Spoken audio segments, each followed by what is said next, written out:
in the ancient book of Jasher, as referenced in Joshua 10 and 13, 2 Samuel 1 and 18, and 2 Timothy 3 and 8. Man, we're here going to pick up, read chapter 27 and 28 to see what it is and what it ain't, what you can and what you can't, and what the do's and the don'ts is, my boy.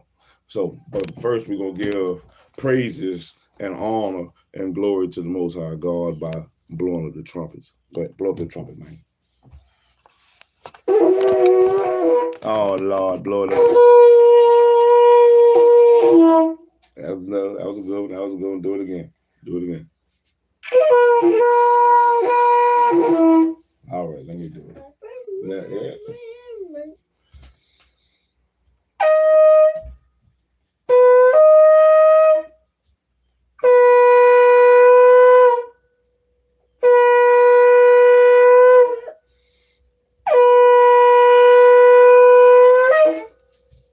There you go.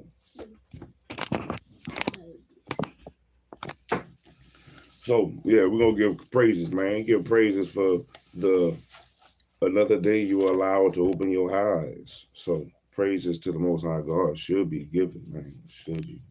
So, man, we left off in chapter 27 last time in the book of Jasher.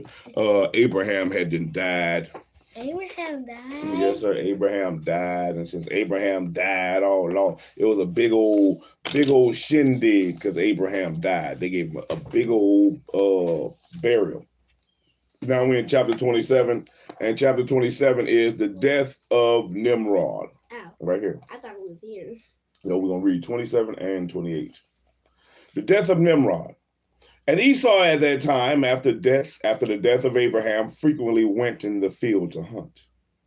And Nimrod, king of Babel, the same was Amraphel, also frequently went with his mighty men to hunt in the field, and to walk about with his men in the cool of the day.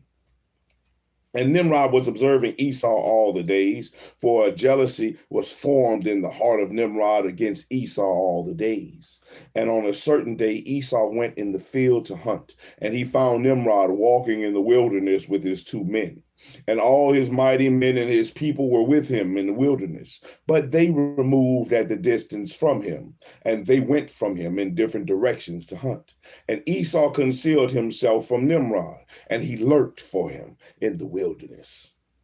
And Nimrod and his men that were with him did not know him. And Nimrod and his men frequently walked about in the field at the cool of the day, and to know where his men were hunting in the field. And Nimrod and two of his men that were with him came to the place where they were. And when Esau started suddenly from his lurking place and drew his sword and hastened and ran to Nimrod and cut off his head. Nimrod! Take that, Nimrod! Take that, Nimrod! Take that! Esau. And Esau fought a desperate fight with the two men that were with Nimrod. And when they called out to him, Esau turned to them and smote them to death with his sword. And all the mighty men of Nimrod who had left him to go to the wilderness heard the cry at the distance. And they knew the voices of those two men, and they ran to know the cause of it. And when they found their king and the two men that were with him lying dead in the wilderness.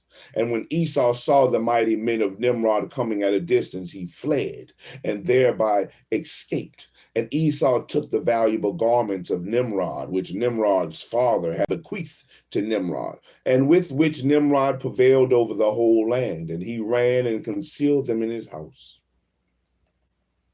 And Esau took these garments and ran into the city on account of Nimrod's men. And he came unto his father's house, wearied and exhausted from fight. And he was ready to die through grief when he approached his brother Jacob and sat before him. And he said unto his brother Jacob, Behold, I shall die this day. And wherefore then do I want the birthright? And Jacob acted wisely with Esau in this manner. And Esau sold his birthright to Jacob, for it was so brought about by the Lord. But key, man, the Lord brought that about.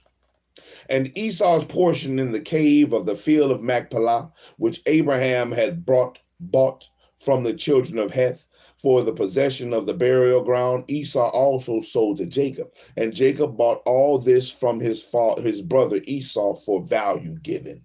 And Jacob wrote the whole of this in a book, and he testified the same with witnesses, and he sealed it.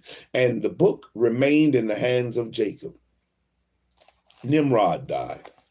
And when Nimrod, the son of Cush, died, his men lifted him up and brought him in consternation and buried him in his city. And all the days that Nimrod lived were 215 years, and he died. Nimrod lived to be 215 years old, man. I want to live like that. That's a good age, man. And the days that Nimrod reigned upon the people of the land were 185 years. And Nimrod died by the sword of Esau in shame and contempt. And the seed of Abraham caused his death, as he had seen in his dream. And the death of Nimrod, his kingdom, and at the death of Nimrod, his kingdom became divided into many divisions, and all those parts that Nimrod reigned over were restored to the respective kings of the land, who recovered them after the death of Nimrod. And all the people of the house of Nimrod were for a long time enslaved to all the other kings of the land. Chapter 28. Here. Isaac and the Philistines. And in those days, after the death of Abraham, in that year, the Lord brought a heavy famine in the land. And whilst the famine was raging in the land of Canaan, Isaac rose up to go down to Egypt on account of the famine, as his father Abraham had done. And the Lord appeared that night to Isaac, and he said to him, "Do not go down to Egypt, but rise and go to Gerar, to Abimelech, king of the Philistines, and remain there till the famine shall cease." And Isaac rose up and went to Gerar as the Lord commanded him. And he remained there a full year. And when Isaac came to Gerar, the people of the land saw that Rebekah, his wife, was of a beautiful appearance. And the people of Gerar asked Isaac concerning his wife and said, "She is my sister," for he was afraid to say she was his wife, lest the people of the land should slay him on account of her. That's the same thing his father did. And the princes of Abimelech went and praised the woman to the king. But he answered them not, neither did he attend to their words. But he heard them say that Isaac declared her to be his sister. So the king reserved this within himself. And when Isaac had remained 3 months in the land, Abimelech looked out the window, and he saw, and behold, Isaac was sporting with Rebekah, his wife. For Isaac dwelt in the outer house belonging to the king, so that the house of Isaac was opposite of the king's house. And the king said unto Isaac, "What is this thou hast done to us in saying that of thy wife? She is my sister. How easily might one of the great men of the people have lain with her, and thou wouldest then have brought guilt upon us." And Isaac said to Abimelech, "Because I was afraid lest I die on account of my wife, therefore I said she is my sister." And at that time Abimelech gave orders to all his princes and great men, and they took Isaac and Rebekah his wife and brought them before the king. And the king commanded that they should dress them in princely garments and make them ride through the streets of the city and proclaim before them throughout the land, saying, "This is the man and this is his wife. Whoever touches this man or his wife shall surely die." And Isaac returned with his wife to the king's house. And the Lord was with Isaac, and he continued to wax great and lack nothing. And the Lord caused Isaac to find favor in the sight of Abimelech and in the sight of all his subjects. And Abimelech acted well with Isaac. For Abimelech remembered the oath and the covenant that existed between his father and Abraham. And Abimelech said unto Isaac, "Behold, the whole earth is before thee. Dwell wherever it may seem good in thy sight until thou shalt return to thy land." And Abimelech gave Isaac fields and vineyards and the best part of the land of Gerar to sow and reap and eat the fruits of the ground until the days of the famine should have passed by. And Isaac sowed in that land and received 100-fold in the same year. And the Lord blessed him. And the man waxed great, and he had possession of flocks and possession of herds and great store of servants. And when the days of the famine had passed away, the Lord appeared to Isaac and said unto him, Rise up, go forth from this place, and return to thy land, to the land of Canaan. And Isaac rose up and returned to Hebron, which is in the land of Canaan, he and all belonging to him as the Lord commanded him. Shelach died. And after this, Shelach, the son of Arpachshad, died in that year, which is the 18th year of the lives of Jacob and Esau. And all the days of Shelach lived were 433 years, and he died. He was 433 years old, man. And at that time, Isaac sent his younger son Jacob to the house of Shem and Eber, and he learned the instructions of the Lord. And Jacob remained in the house of Shem and Eber for 32 years, and Esau his brother did not go, for he was not willing to go, and he remained in his father's house in the land of Canaan. And Esau was continually hunting in the fields to bring home what he could get. So did Esau all the days. And Esau was a designing and deceitful man, one who hunted after the hearts of men and inveigled them. And Esau was a valiant man in the field, and in the course of the time went as usual to hunt. And he came as far as the field of Seir, the same is Edom. And he remained in the land of Seir, hunting in the field a year and 4 months. That's what we got to do this year. We got to go hunt, baby. No. We got to go be out there with the deer. I don't want to hunt. Oh, why, man? Why not? Why? Because it takes forever. We got to wait. That's what you got to do. Part of hunting is waiting and being patient. You have to wait and be patient for whatever you're trying to kill. Whether it was a deer, a turkey, a bear, or a dove, even though you wouldn't hunt a bear. But if you were hunting those things, a fox, a squirrel, it doesn't matter what you're hunting. Whatever you're hunting, sometimes it takes time. Sometimes you have to sit and you have to wait. Sometimes you only wait a little while. Sometimes you got to wait all day, all night. One time I saw one move. And that's what we're going to watch and see for the next time we go hunt. It looked like a tiger or something. What, a deer? No, so it looked like a tiger. What was that? Well, it was something like I saw when I was hunting one time. It was something in the woods I saw, and then it was moving. Well, you didn't tell me. I didn't see no tiger. Well, I saw it. You're supposed to tell me something, man. Well, You're supposed to be like, Daddy. That's what you're supposed to tell me. You're supposed to do that, man. You're supposed to tell me how to look over that, Daddy.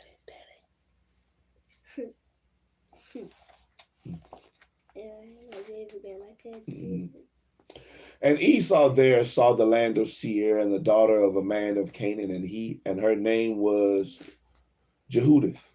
Jehudith, that's her name, Jehudith, the daughter of Beeri, son of Epher, from the families of Heth, the son of Canaan. And Esau took her for a wife. And he came unto her 40 years old was Esau when he took her. And he brought her to Hebron, the land of his father's dwelling place. And he dwelt there. Shem died.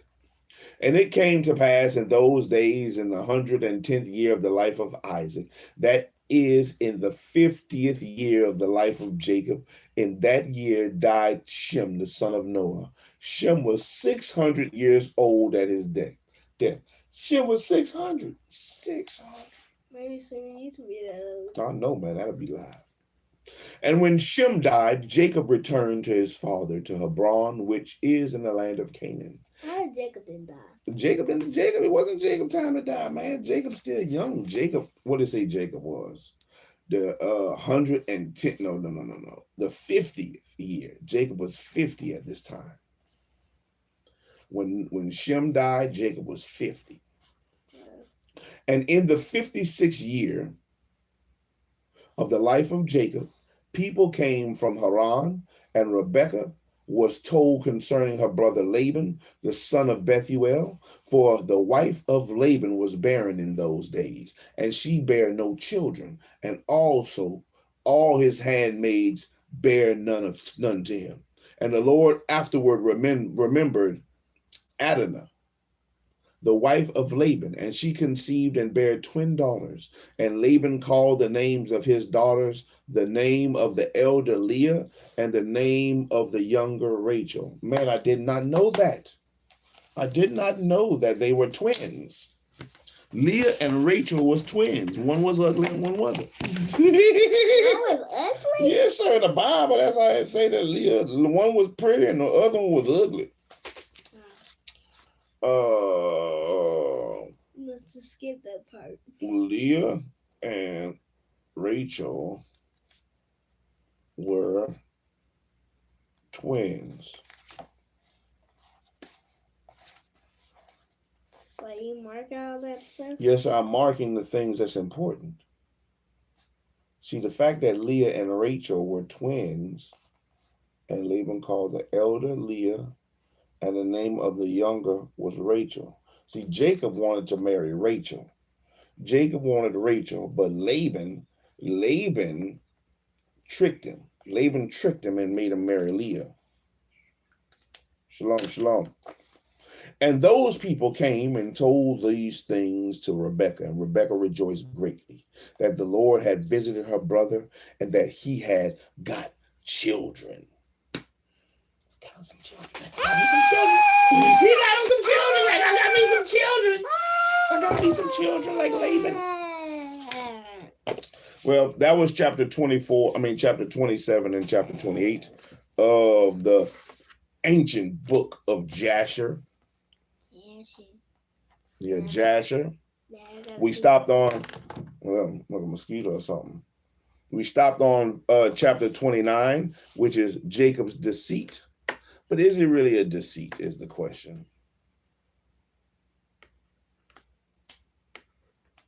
What they say, you got nice glasses. I was thinking. Mm-hmm. You got nice glasses. They look good on you is what they say. Yes, but that has been the reading for today. All praises. It's a short one today, but we're only reading 2 chapters today. We got stuff to do. We'll try to come back tomorrow. Mm-hmm. We'll try to come back tomorrow and read 2 chapters, which is going to be longer. Chapter 29 and 30, because chapter 30 is kind of long. I want to come read with you. You can be here. It's not a problem. Yeah, chapter 30. I don't even see 31. Where is 31? Oh. Chapter 30. Yeah, we'll come back tomorrow and read chapter 29 and chapter 30 and pick back up in the ancient book of Jasher. We're going to keep moving. You good, sir? You good? We'll keep moving through and keep pushing and seeing what it is and what it ain't, what we can and what we can't, and what the do's and the don'ts are.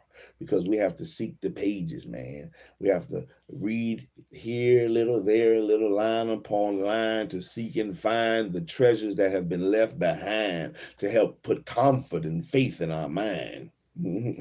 So we can have faith like the size of a mustard seed. Faith the size of a mustard seed, boy. You know how big a mustard seed is? Small. Listen, let me see. You got a bump on your face. Let me see.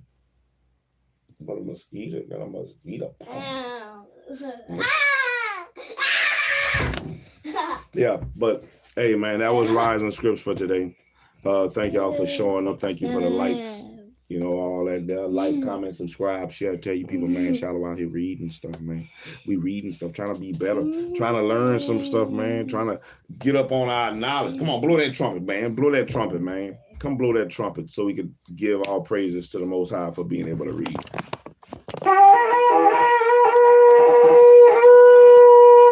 Man, you're blowing too hard. There you go. That's a good one. Blow it one more time.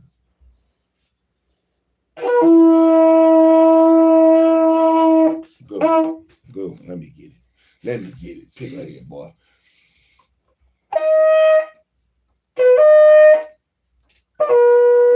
Get your hand off the Bible.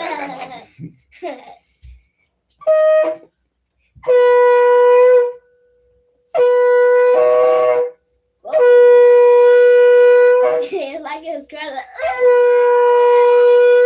Man, it sounded like it was crying. Like it was straining. Trying to poop.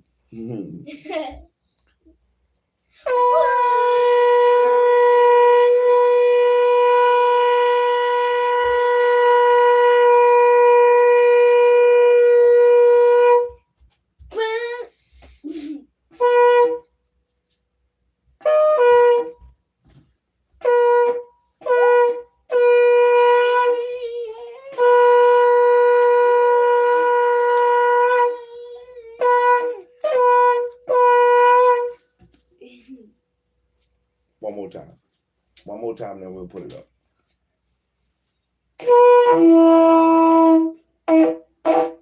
Good job, man. You did a good job. That was a good blow, man. I sound like I'm farting. But that was a good blow. That was a good blow. So, man, all praises to the Most High God. Give your praises for the little things that you have, man. The little things you have may be great things to other people, way more than other people have. So be grateful for what you do have. Be grateful for whether it be, your life, your family, your children, your senses, all those little things. Be grateful. You have something to be grateful for. You have something to be thankful for. So show your gratitude, man. Show your gratitude, not only when you need them, show your gratitude whenever things is good. Yeah.